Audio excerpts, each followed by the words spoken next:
We're going to be reviewing how to calculate volume of a variety of solids. We mentioned that solids are any shape that's three-dimensional. Volume is not the only property they have. Solids also have properties of mass, weight, density, and surface area that we'll be covering later on in this unit.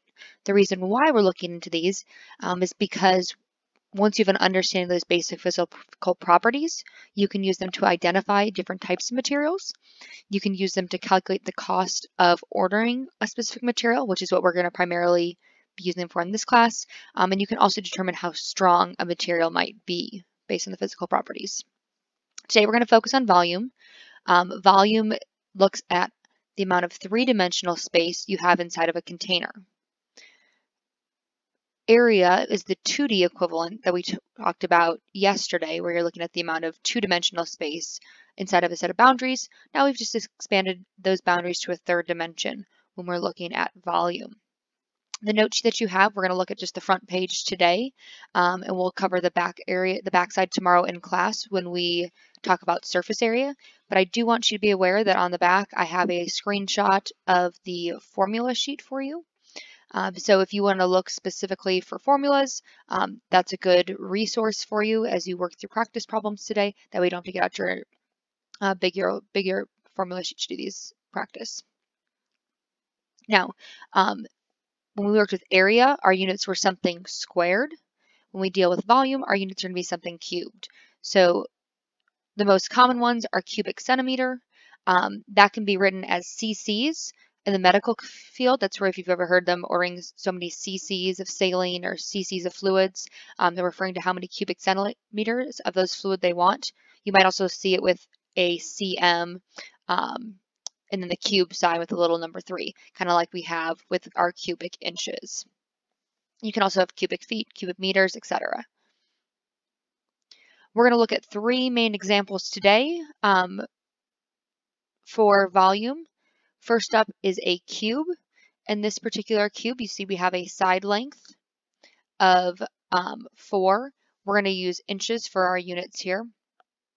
And the formula is very simple. It's just side cubed. So if I plug 4 in for S, okay, and then I do 4 times 4 times 4, which gives me a volume of 64 cubic inches. So cubes are probably our easiest one. Very straightforward. We move on to rectangular prism. We're going to be taking width times depth times height. One thing you're going to notice about a lot of these shapes is that what you're doing is you're actually finding the area of the base. In this case, if our base is over here, when we learned the area of that base is width times height, and you multiply by depth to get volume. So you might notice that common pattern as you go through and look at different shapes. If I plug in my values, my width is 4 inches, depth, that's front to back, that's 5.25, and height is 2.5. Multiply those all together to get a volume of 52.5 cubic inches. The last one that you have is a volume of a cylinder. For a cylinder, you need to know the radius and the height. On this one, they give us a radius of 1.5 and a height of 6. So once again, I just plug it in. 1.5 for R, 6 for H. Keep in mind order of operations. You need to do 1.5 squared first because exponents comes before multiplication in order of operations. And then multiply by 6 to get a value of 42.41 cubic inches. Now, this is that formula sheet that I mentioned. That's something that you're going to want to utilize as you are going through and solving those problems. In the practice set that you have, that's the second piece of paper stapled in your packet, you might see some additional shapes besides a cube, a prism, and a cylinder, but you've got all the formulas for volume right here. You're following that same process where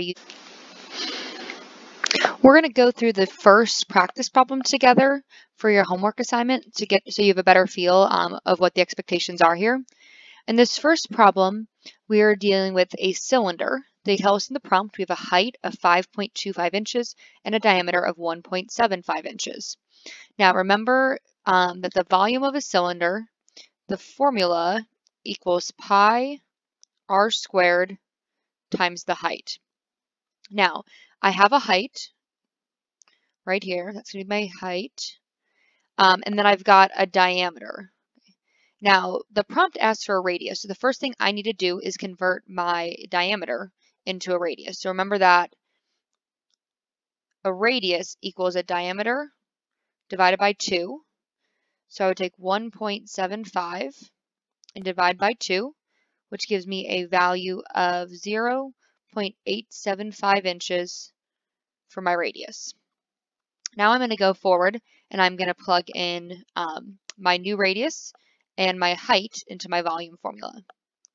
So volume equals pi times 0.875 squared times my height of 5.25 inches. Now remember your order of operations. You're going to square 0.875 first, then multiply times pi, and 5.25. When I multiply this out, I get a volume of approximately 12.6 cubic inches. Now your decimals might vary a little bit from mine. I didn't have a scientific calculator with me when I was checking or calculating that out, so I'd use 3.14 for pi instead of the pi button. So just be aware, might be a little bit of variation there, but as long as you do something kind of within a tenth of that, you should be good. Now, part B asks us if we were to change the height to 4.5 inches and kept the volume and weight the same, what's the new diameter? So what they're essentially doing is they're taking this counterweight from the problem and they're kind of squishing it down so that it's shorter. In order to keep the same volume, it then has to become wider. So they're asking what's the diameter, what's the width of that new design. So I'm going to have to work backwards here. Remember they told me that my volume remains the same. So I know I have a volume of 12.6 cubic inches, and I have a height of 4.5 inches. Those are my givens.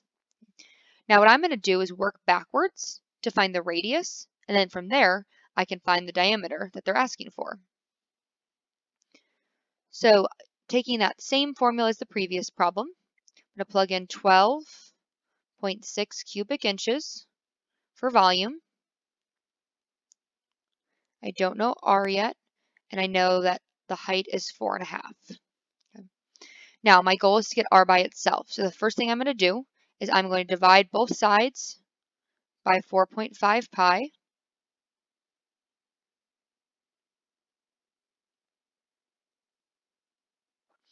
This leaves me with R squared equal to 0.89. Then I need to take the square root of both sides. That's how you get rid of the squared. And that leaves me with a radius about 0.94. And again, if you had different values, like for pi, I use 3.14. If you use the pi button, your decimals might vary a little bit, but as long as you're pretty close there, that should be fine. And then the final step is they're asking for the diameter instead of the radius. Remember, the diameter equals 2 times the radius. So I would take 0.94 times 2, and that leaves me with 1.88 inches for my diameter. Keep in mind, when you go back to diameter, you lose the inches cubed. Okay, so you are back to just inches now. So that's an example of how you can use the starting values to work backwards to find something else. The rest of these problems are homework. They'll just be a completion grade that we will check in class tomorrow. Make sure you are showing your work to receive credit. If we just have answers written down, you will not receive credit for that assignment.